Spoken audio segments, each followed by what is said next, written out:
भोपाल से प्रस्तुत हैं प्रादेशिक समाचार। नमस्कार, समाचारों के साथ मैं जितेंद्र रघुवंशी। पहले मुख्य समाचार। प्रधानमंत्री नरेंद्र मोदी ने कहा, पश्चिम एशिया संकट से उपजे ऊर्जा चुनौती का भारत डटकर मुकाबला कर रहा है। मुख्यमंत्री डॉक्टर मोहन यादव ने इंदौर में नर्मदा जल परियोजना के चौथे चरण का भूमि पूजन किया। सरकार ने प्रदेश की नगर परिषदों और पालिकाओं में एल्डरमैन नियुक्त किए हैं और प्रदेश में आंधी बारिश की चेतावनी। ग्वालियर और उज्जैन संभाग में ओले गिरने की संभावना। अब समाचार विस्तार से। प्रधानमंत्री नरेंद्र मोदी ने कहा कि पश्चिम एशिया की स्थिति ने भारत की ऊर्जा जरूरतों के लिए चुनौती उत्पन्न कर दी है। श्री मोदी ने कहा कि यह मुश्किल समय है। में अभी युद्ध चल रहा है। वह क्षेत्र हमारी ऊर्जा आवश्यकताओं का बड़ा केंद्र है। इसकी वजह से दुनिया भर में पेट्रोल और डीजल को लेकर संकट की स्थिति बनती जा रही है। हमारे वैश्विक संबंध, अलग अलग देशों से मिल रहा सहयोग और पिछले एक दशक में देश का जो सामर्थ्य बना है, इनकी वजह से भारत इन परिस्थितियों का डटकर मुकाबला कर रहा है। मैं आज मन की बात के माध्यम से सभी देशवासियों से फिर यह आग्रह करूंगा कि हमें एकजुट होकर इस चुनौती से बाहर निकलना है। प्रधानमंत्री मोदी ने भारत की महान संस्कृति और विरासत को दिखाने के लिए लोगों की भागीदारी की भावना को दिखाने वाले ज्ञान भारतम सर्वे पर जोर दिया। हमारी महान संस्कृति और समृद्ध विरासत से है। इसका उद्देश्य देश भर में मौजूद पांडुलिपियों के बारे में जानकारी जमा करना है। इस सर्वे से जुड़ने का एक माध्यम ज्ञान भारतम ऐप है। राज्यपाल मंगूभाई पटेल ने भोपाल के रविंद्र भवन में दिव्यांग बच्चों के साथ प्रधानमंत्री नरेंद्र मोदी के मन की बात कार्यक्रम का सामूहिक श्रवण किया। कार्यक्रम में राज्यपाल ने 11 आत्मनिर्भर दिव्यांगों को सम्मानित किया। उन्होंने कहा कि प्रधानमंत्री का यह कार्यक्रम समाज में सकारात्मक सोच और नवाचार निर्माण की एक अभूतपूर्व पहल है। दूसरी ओर मुख्यमंत्री डॉक्टर मोहन यादव ने इंदौर के देवी अहिल्याबाई होलकर एयरपोर्ट परिसर में मन की बात कार्यक्रम के 132वें संस्करण का श्रवण किया। मुख्यमंत्री ने कहा कि गैर राजनीतिक विषयों को सामने लाकर देश की एकजुटता और सौहार्द का संदेश देने का प्रधानमंत्री का यह प्रयास अद्भुत है। उन्होंने नागरिकों से अपील की कि वे देश के वैश्विक संकटों के दौर में जागरूक रहें और केवल शासन द्वारा जारी आधिकारिक जानकारियों पर ही भरोसा करें। प्रधानमंत्री नरेंद्र मोदी ने केरलम के पालक्काड जिले में एक जनसभा को संबोधित किया। इस दौरान श्री मोदी ने केंद्र सरकार की विकास संबंधी उपलब्धियों का उल्लेख करते हुए कहा कि केरलम की प्रगति के लिए अभूतपूर्व सहयोग दिया गया है। उन्होंने पालक्काड में शुरू की गई प्रमुख विकास परियोजनाओं के बारे में भी बताया। इस अवसर पर श्री मोदी ने भाजपा कार्यकर्ताओं और राष्ट्रीय जनतांत्रिक गठबंधन के उम्मीदवारों से भी बातचीत की। जनसभा के बाद प्रधानमंत्री त्रिशूर के लिए रवाना हो गए। मुख्यमंत्री डॉक्टर मोहन यादव ने इंदौर में आयोजित कार्यक्रम में मां नर्मदा जल के चतुर्थ चरण के तहत 1356 करोड़ रुपए की पेयजल परियोजनाओं का भूमि पूजन किया। अमृत 2.0 योजना के अंतर्गत स्वीकृत इस परियोजना से वर्ष 2045 तक इंदौर की विशाल आबादी की जल आवश्यकताओं की पूर्ति सुनिश्चित होगी। इसके साथ ही मुख्यमंत्री ने रामसर साइट सिरपुर में 62 करोड़ 72 लाख रुपए की लागत से नवनिर्मित एसटीपी प्लांट का लोकार्पण भी किया। समारोह को संबोधित करते हुए मुख्यमंत्री ने कहा कि मां नर्मदा के आशीर्वाद से प्रदेश में विकास की नई धारा प्रवाहित हो रही है।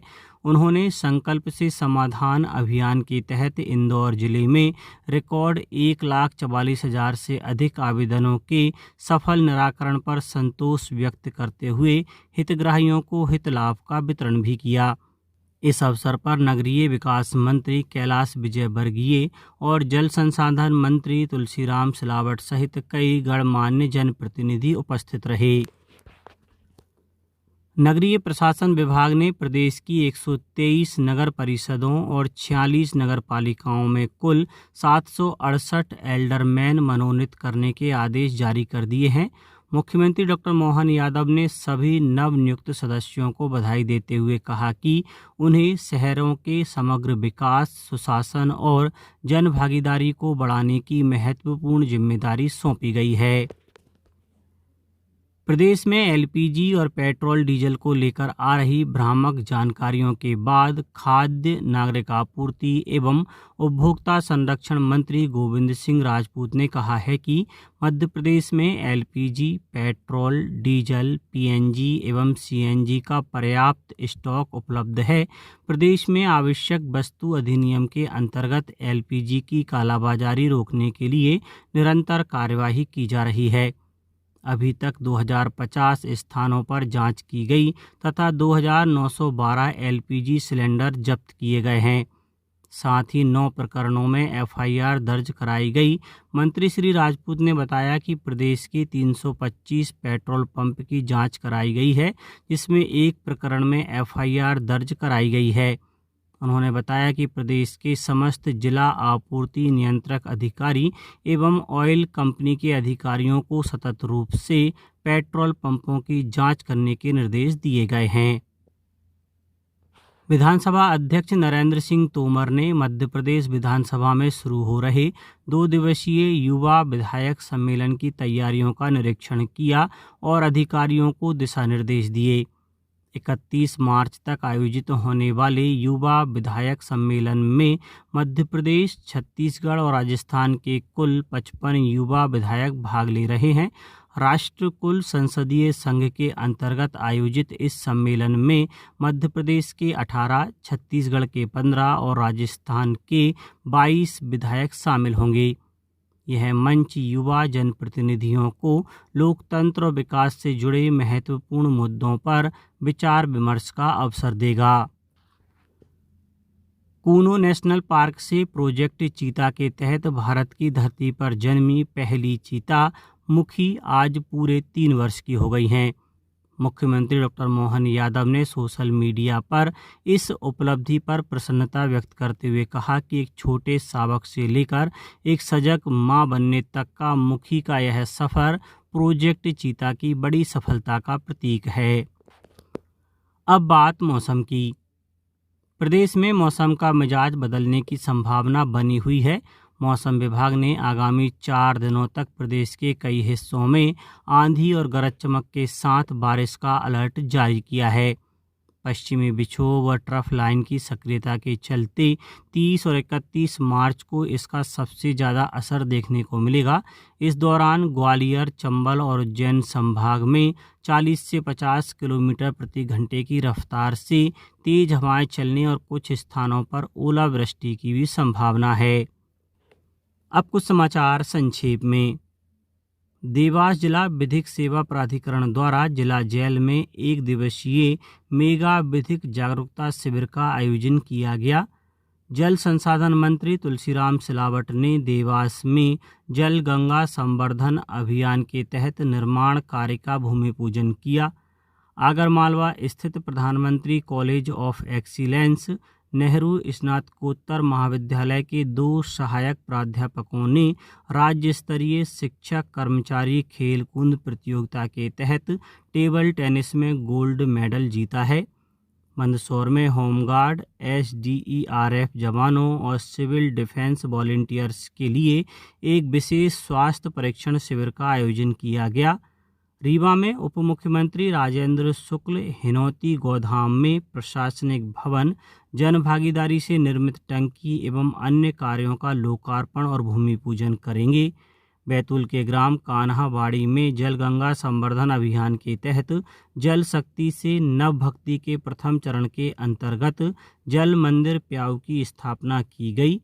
धार में केंद्रीय राज्य मंत्री सावित्री ठाकुर ने जनप्रतिनिधियों के साथ मन की बात के 132वें संस्करण का सामूहिक रूप से श्रवण किया। और खंडवा, सीहोर और अनूपपुर में महावीर जयंती के अवसर पर घोषित अवकाश में परिवर्तन किया गया है। अब 30 मार्च सोमवार को अवकाश रहेगा। अंत में मुख्य समाचार एक बार फिर। प्रधानमंत्री नरेंद्र मोदी ने कहा, पश्चिम एशिया संकट से उपजे ऊर्जा चुनौती का भारत डटकर मुकाबला कर रहा है। मुख्यमंत्री डॉक्टर मोहन यादव ने इंदौर में नर्मदा जल परियोजना के चौथे चरण का भूमि पूजन किया। सरकार ने प्रदेश की नगर परिषदों और पालिकाओं में एल्डरमैन नियुक्त किए हैं। और प्रदेश में आंधी बारिश की चेतावनी, ग्वालियर और उज्जैन संभाग में ओले गिरने की संभावना। आज के इस बुलेटिन में बस इतना ही। नमस्कार।